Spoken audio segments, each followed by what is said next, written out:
We at ROImonks have audited dozens of shopping feeds, and we've compiled a comprehensive merchant center feed success checklist that you can access for free using the link in the description to this video. Now, the checklist is too big to cover in full in one video. There's simply too many different attributes and tips to cover. So in this video, we will focus on the biggest needle movers, the attributes that will actually have the largest impact, the ones that are worth investing your time in. So without further ado, let's jump into the optimizations. This video was made in partnership with ROImonks. You can find their links in the description. So if you're watching this video, I assume you understand the basics. You know that you're supposed to pass a lot of information to Google about your products in the form of different attributes. These attributes is what we're going to cover in today's video, specifically the ones that actually drive performance on Google Ads. Starting with the most important attribute, which is your title. The title is the most important attribute not only because it's one of the most visible elements of your shopping ad, but because it's also crucial for Google's understanding of what you're selling so that it can accurately match a user's search intent with your product. So first and foremost, your goal when it comes to titles is to create a title logic or a title formula for each product category and stick to it across your entire feed. Another tip, and this is also huge, this is something that a lot of people get wrong, is that don't guess your keywords that you're going to put in your titles. Don't just come up with titles for your product feed. Instead, use search term report or Google Keyword Planner to get the idea about different search volumes for the searches that customers might use to find your product. And once you've identified these high search volume keywords, make sure to prioritize them in your titles, meaning put the most important details first, the words that users type most often. Or on the other hand, you can also consult with your support team or with your sales team and ask them what factors matter most to your potential customers. So when they make a purchasing decision, again, front load of this important information in your titles, as in some places your titles are going to be shortened. So what you put first is the most important. It's also what your customers are going to read first.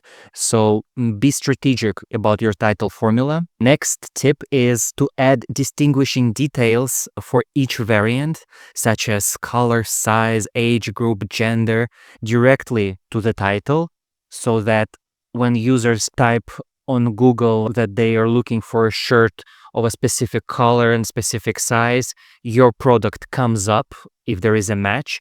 And it has what a person is looking for right there directly in the title. Make sure not to use any promotional text in your titles like 10% off today or free shipping, anything like that. Just describe the product itself. Next, include the brand name in the product title, but only if it's a key differentiating factor.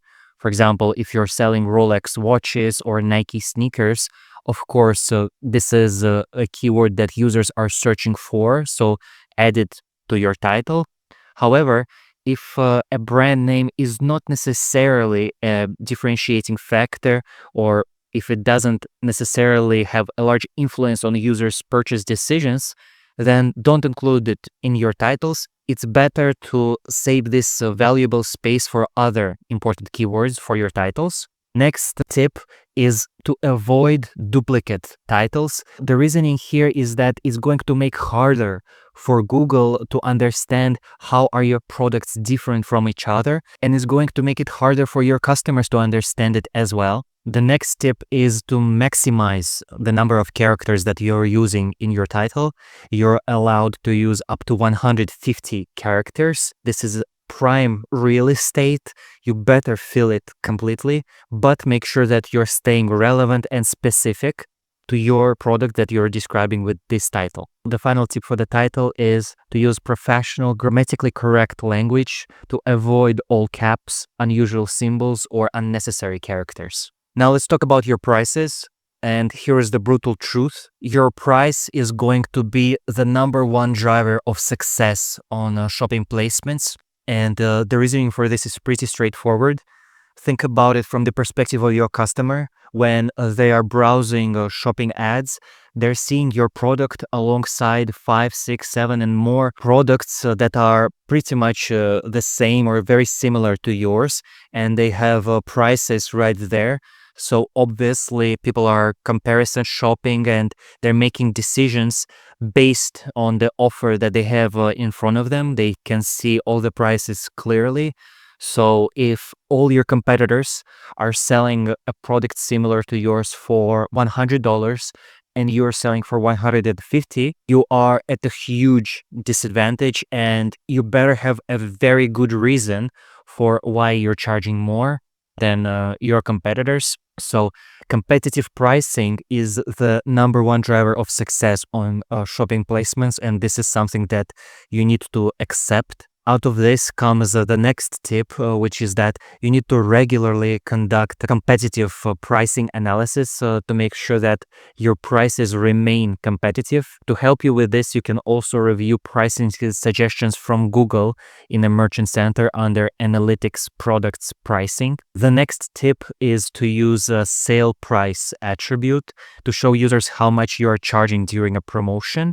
During the sale, a sale price will be displayed as the current price, and if both your original price and sale price meet certain Google's requirements, the original price may appear alongside the sale price, making it look like you're running a sale, and it's going to be displayed right there in the shopping placements.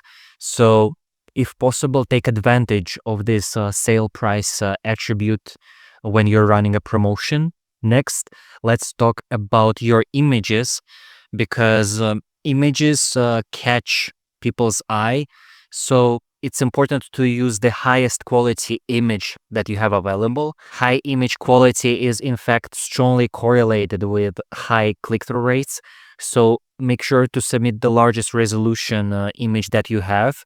Google recommends at least 1500 by 1500 pixels. The next tip is to provide additional images using additional image link attribute. You should include at least 3 more images per product beyond the main image that you provided.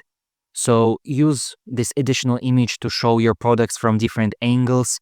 Also, if relevant, add lifestyle images with people using your products. This is going to help shoppers better visualize your product. So if you have this photography, make sure to add it. The next tip is to clearly display the entire product and to use minimal staging or background. The focus of your image should be your product, not some props or background. Your product should occupy at least 75%, but no more than 90% of your full image space, so not too tiny but also not too zoomed in. The next tip is to use uniform aspect ratios and consistent cropping across your entire feed, and this is going to help with consistency when your potential customers look at your shopping feed, and when everything looks consistent, this gives a feeling of professionalism and uniformity, so this is going to help you with the click-through rates.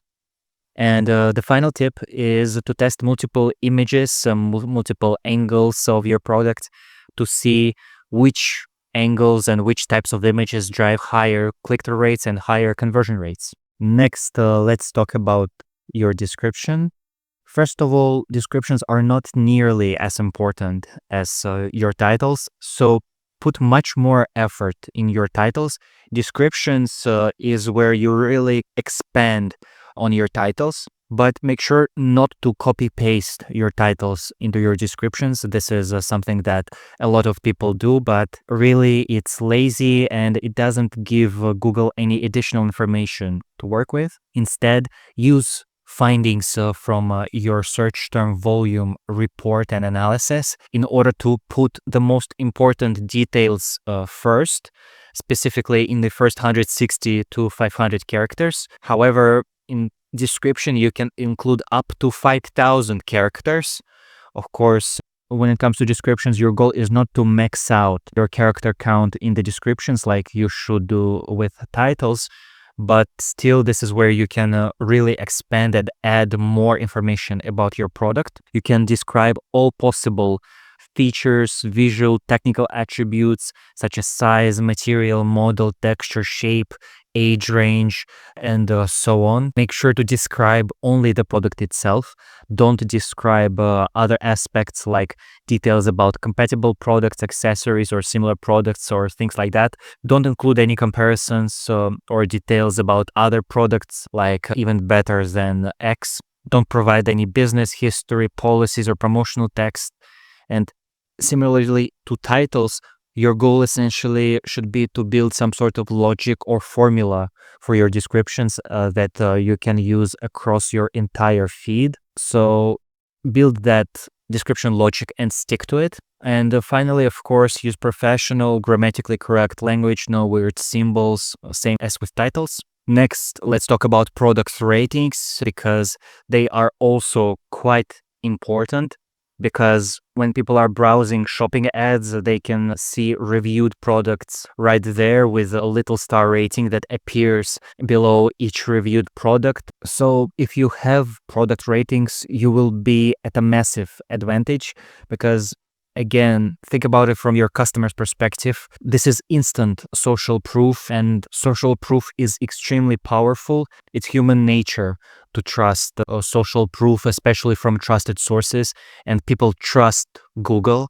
So having product ratings in your shopping ads can be a massive advantage. In order to implement product ratings on your shopping listings, first of all, you can show interest in implementing those ratings by going through this form. I will leave a link in the description. And you can also work with approved review aggregators.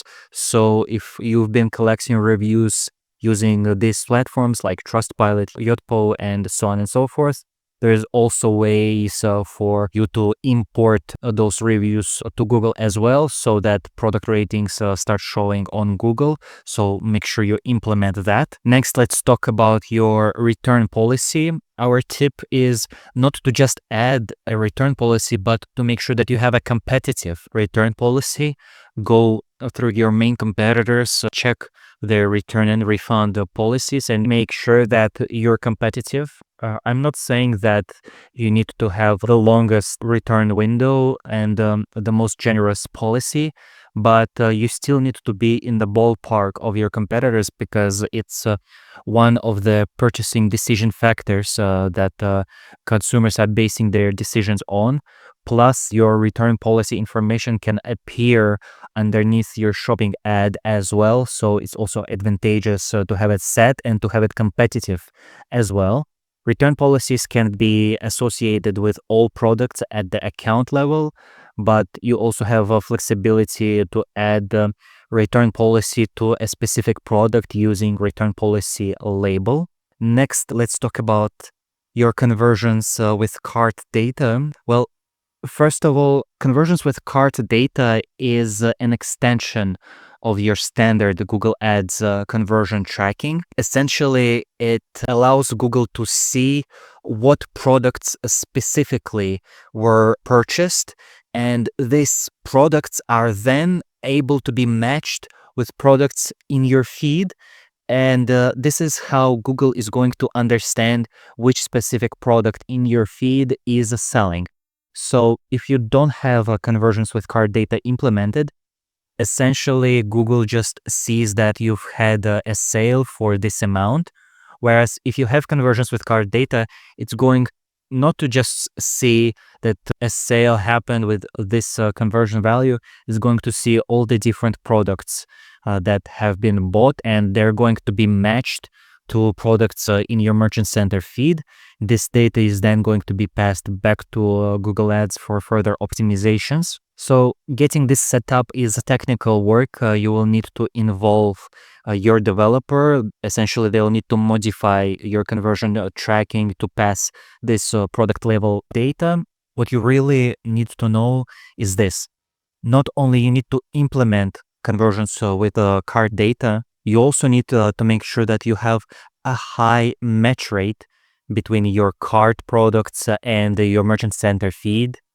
Because, for example, if you have a very large catalog and not all products that you have offered on your website are in your feed, Google is not going to be able to match products that some people buy with products in your feed.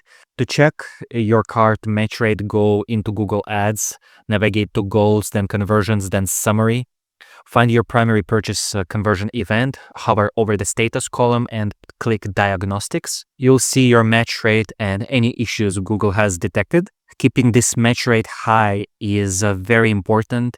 It's especially important for retargeting, for cross-selling, and so on and so forth. Honestly, the easiest fix is to just make sure that you add every single product that is available on your website to your merchant center feed as well.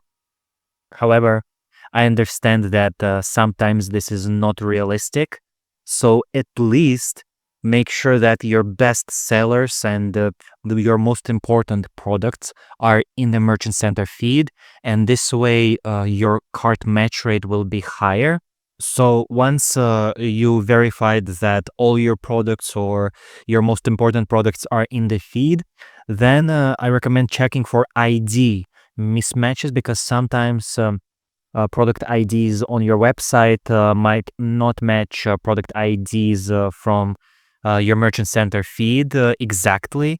And this mismatch can cause this issue. So sometimes, for example, on your website, you have a product ID in uppercase, and in your merchant center, it's in all lowercase. So this is going to cause a mismatch. So checking your IDs is the second easiest fix for this optimization. And versions with cart data is worth getting right. So put effort in this implementation, because the improvement in results that you can experience from this on shopping placements can be massive. Next, let's talk about your shipping, because shipping also can genuinely make or break a purchase decision. When someone is looking at your product, they're considering all the different factors, of course, including the shipping. So similarly with returns, the most important part for you is to have a competitive shipping policy, meaning both the time frame and the cost. If your competitors are promising 2-3 day delivery and your delivery is 7 to 14 days, it's going to be a massive disadvantage. So do your best to position your products and optimize your shipping policy to be competitive in your industry and in your market. Next, let's run through a few more quick wins. So if you have physical stores, then local inventory ads are absolutely worth the time and investment to set up, because they can capture a very powerful near me purchase intent, especially because they allow to showcase your in-stock products with those little labels like pick up today, pick up later, curbside pickup, and so on. The data shows that retailers using local inventory ads see a 21% increase in store visits and a 9% increase in online conversions for products that are available in store, and that is really substantial.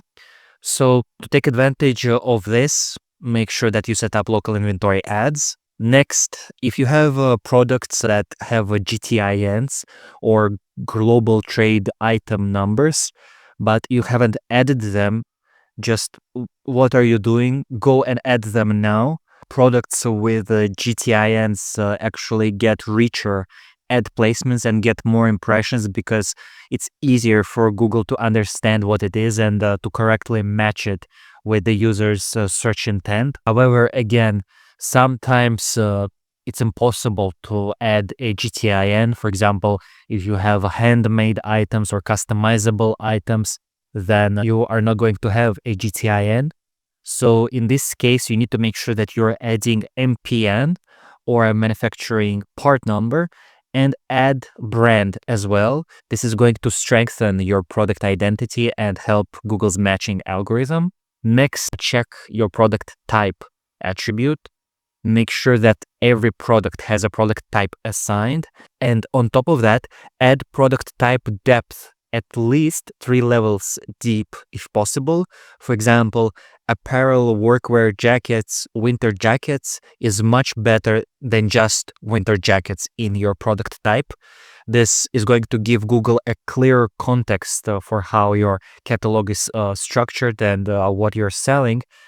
However, be careful, because if you currently are running Performance Max or shopping campaigns using listing groups or product segmentation by product type, then changing product types is going to mess up that product level targeting. Also, what we've seen is that if you're adding depth, it can also be a little bit tricky to apply product type level targeting for your products. So also be mindful about that. Implement this product type depth gradually, monitor the impact, and in case anything goes wrong, be ready to roll back to the previous version of your feed. Next, use your custom labels strategically. So you have custom labels 0 through 4 that a lot of advertisers are really underusing, but they can be quite powerful and useful, especially for organizing your listing or product groups in your campaigns.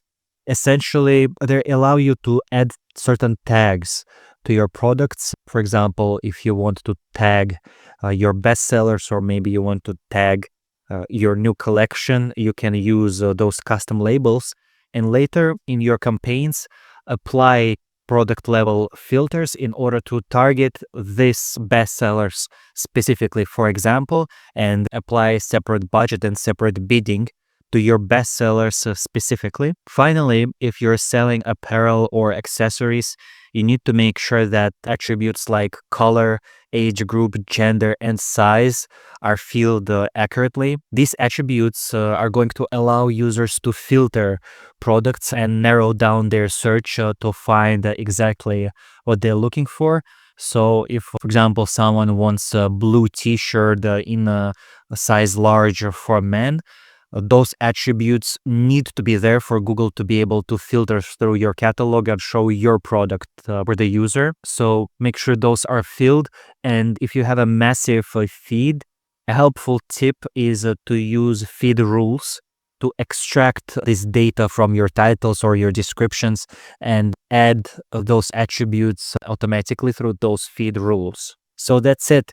Those are the biggest needle movers when it comes to your shopping feed. If you want to download the full Merchant Center feed optimization checklist, you can find it at the link in the description to this video. If you found this video helpful, hit that like button and subscribe for more valuable videos about Google Ads. Thank you so much for watching. I will see you in the next one.